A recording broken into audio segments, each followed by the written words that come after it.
And the applications of obfuscation are numerous. In this talk, we'll be focusing on the crypto applications. So just for those of you unfamiliar, let's recap the definition of I/O. Basically, indistinguishability obfuscation says that if you have two programs with the same functionality and you obfuscate them, the obfuscations are indistinguishable. So if I have two programs, P1 and P2, that agree on all inputs, and I obfuscate them, I can't tell the difference between the obfuscations.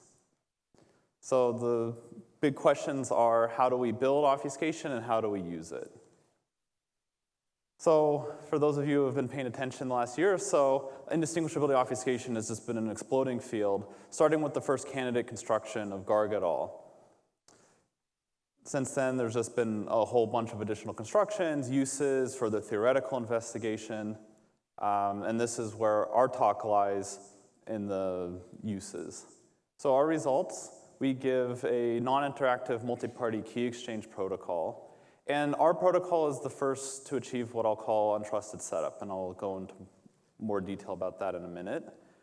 We also give an efficient broadcast encryption scheme where the ciphertext size are constant as well as the secret keys. Our broadcast scheme has this novel property that it's distributed, and what that means is that the users actually get to generate their own secret keys. And this is in contrast to most existing broadcast schemes in the literature. We also show how to do traitor tracing with I/O with the shortest secret keys in ciphertext known. So for the remainder of this talk, I'm just going to focus on the first line here, multi-party key exchange without trusted setup. So in multi-party key exchange, we have a public bulletin board and a bunch of users that want to agree on a shared common key. The only way they can do this is as follows. They can each generate some individual randomness for themselves and publish some public value that was derived from that to the bulletin board. And they have to do this, the requirement is that they have to do this all in parallel. Only after everyone has published their value to the bulletin board can all of the users then read off the values. So now every user has the entire contents of the public bulletin board plus their individual user secret. And somehow we want them to be able to establish a shared common key between all four of them. And for security, we have some adversary who's eavesdropping on the communication. In particular, he can see all the values of the public bulletin board, but he should learn nothing about the shared key. So this protocol, or multi-party key exchange, was first solved for the case of two parties. This is the Diffie-Hellman protocol. And then in 2000, Zhu showed that if we had what are called bilinear maps, we can do multi-party key exchange for three people.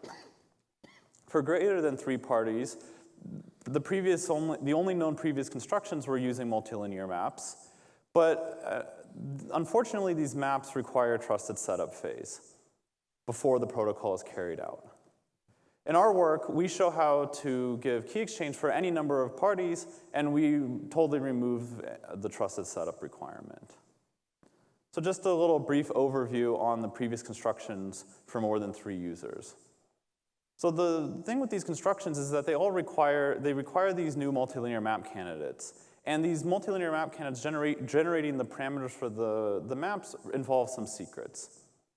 And what that means is that the protocol that you get ends up requiring a trusted setup. So we need some trusted authority to generate the parameters for this multilinear map and broadcast them to all of the users. Only after this happens, only after all the users have the parameters for the map, can they run the key exchange protocol. And the point is that this trusted authority, he knows the random coins used in generating the map, and that actually allows him to learn the shared group key. And, well, what happens if our trusted authority isn't so trusted? So the goal for this talk is to get rid of this trusted authority guy. The starting point for our construction is the following. We want something really simple where basically all the users just generate a random seed and publish the output of a one-way function on their seed.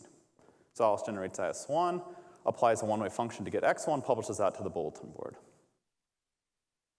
Okay, well, obviously this isn't good enough. There's no way for the parties to take the public bulletin board values and figure out a shared key. All they know is their own pre-image. What we're going to do is have the shared key be the output of a PRF applied to the values in the public bulletin board. But this is still not quite enough because we can't just publish the key K, because then the adversary could also evaluate the PRF on the public bulletin board. But somehow we need to allow the users to each be able to evaluate the PRF on the bulletin board value. And this is where obfuscation comes in.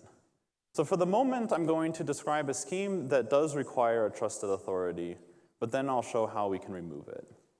So we have a trusted authority, and he is tasked with generating the key K for the PRF, and then coming up with the following program. The program takes as input, well, it's going to be the public bulletin board values, plus a seed and an index. The first thing the program does is check that the seed is actually the appropriate preimage for one of the bulletin board values. If it is, or sorry, if it's not, then the program just aborts and stops and does nothing else. Otherwise, if the seed is actually a correct preimage, it will output the PRF using the embedded key K on the public bulletin board values. So now what the trusted authority does is he obfuscates this using an indistinguishability obfuscator and publishes the program. So this is the starting point, or first attempt. So now all the parties can easily come up with a shared key.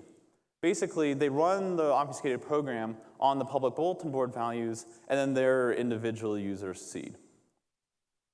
Because their seed is actually the correct preimage for one of the bulletin board values, the program will run and it will actually spit out the PRF evaluated on the bulletin board values. However, there are some problems. One, using I/O, it turns out to be not immediately obvious that this scheme actually is secure. And then also we still have this pesky trusted authority, and the whole point of this was to remove them. So let's first describe how to remove trusted setup. The key observation is that this program generated by the trusted authority in no way is dependent on the public bulletin board values or vice versa. Right, the bulletin board values are just fed as inputs to this program. They're not hard-coded anywhere. And the bulletin board values are generated totally independently of this program as well. So what we can do is designate one of the parties in the protocol as a sort of master party. And this master party is going to be tasked with playing the role of both one of the parties in the protocol and as the trusted authority. So this master party will be the one who comes up with the key K for the PRF and obfuscates this circuit. So now the scheme looks like the following. So we have Alice. She generates the XA, just like she did before, but she also generates this obfuscated program. The rest of the parties, they don't do anything differently. And while I haven't argued anything about security so far, from the view of the adversary, what's going on here is exactly the same as in the original scheme with a trusted setup, because all he sees is this obfuscated program and a bunch of bulletin board values. Okay, now I would want to talk about how we actually prove security. We do so using this nice punctured programming technique of Sahai and Waters. We're going to have to strengthen some of our primitives a little bit. For example, instead of a one-way function that the users apply to their seed, they're actually going to apply a pseudorandom generator, and this will be important in the security proof. And we're also going to need that the PRF that we're applying to the bulletin board values is what's called puncturable. And what this means is, given a key K for the PRF, we can actually puncture the key K at some point Z, such that with this punctured key KZ, I can evaluate the PRF anywhere, except the one point Z where the key's punctured. And the security for punctured PRFs says that even given this punctured key that allows me to compute the PRF everywhere but one point, I can't compute the value at that one point, and moreover, I can't even distinguish it from a totally random string. And it turns out that we have punctured PRFs in the literature already. The GGM construction from 1984 satisfies this notion. Okay, so now I'm going to argue the security of our construction. So what does the adversary see? He sees this obfuscated program, and he sees all the bulletin board values. And his goal is to learn a bit about, or just learn the PRF using the key K embedded in the program applied to the bulletin board values. Okay, so the first step of the proof is we're going to define this alternate world where the obfuscated program is generated exactly as it was before, but now we generate the bulletin board values totally at random. Well, we're using a PRG, and the security of the PRG says that these two views from the adversary's perspective are totally indistinguishable. All right, so if we have security in the real world, we also have security in the alternate world and vice versa. Now in this alternate world, notice that we're using a PRG that expands the input a little bit, or a bit. And so it turns out that with high probability, none of the bulletin board values have a preimage. So you can think of this in pictures. We have the space of possible strings for the bulletin board values. And because the inputs to the PRG are so much smaller, the space of possible outputs of the PRG is, well, it's no bigger than its input space, and so it must be much smaller than the space of all possible strings. So if I'm selecting random points in this big space, with high probability, I'll never hit an output of the PRG. And what this means is that this first check that the obfuscated program does, with high probability, it will always fail when the input is the actual bulletin board values. Right? Because with high probability, none of the xi's have a preimage, so when I feed in the xi's into the program, this check will always fail no matter what the adversary supplies as the seed. Now what we can do is puncture the PRF.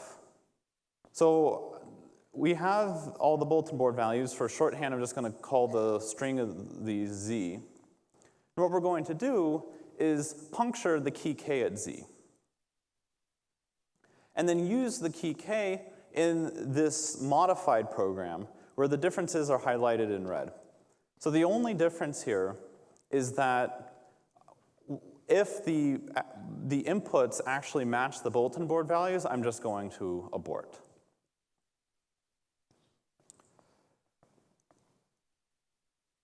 All right. So now I claim that with high probability, these two programs are actually the same. And the reason is, if I consider the only possible way that the two programs can differ is if I get to the red line and abort.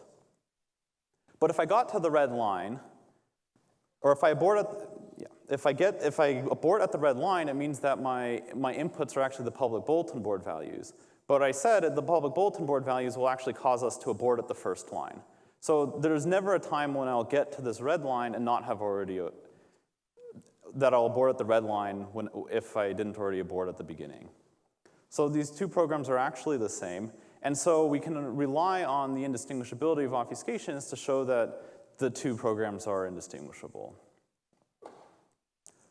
Okay, so now in this alternate world, remember what the adversary's goal is. His goal is to learn the pseudorandom function applied to Z, which is my shorthand for the bulletin board values. And we have that all these worlds are indistinguishable, which means that if he can succeed in learning this value in the real world, he can also succeed in learning it in this alternate world too. But in this alternate world, the whole view of the adversary is determined basically just from the punctured key KZ. Nowhere in this do we actually need the entire key. And therefore, we can rely on the security of the punctured PRF to say that the value of f at Z is actually pseudorandom. And so the adversary's success probability in this alternate world too is negligible. All right, so that completes the security proof. So for future work, well, our work and others has shown that I/O is an incredibly powerful tool. So as just a high-level question, what else can we do with I/O? And maybe a more theoretical question is, what can't we do? Are there limits to the power of obfuscation? Another direction is, well, our current candidate obfuscators are very inefficient. And it would be interesting to see if we can actually take obfuscation and make it practical, make it useful, take these schemes and actually implement them. So that concludes my talk. Thank you.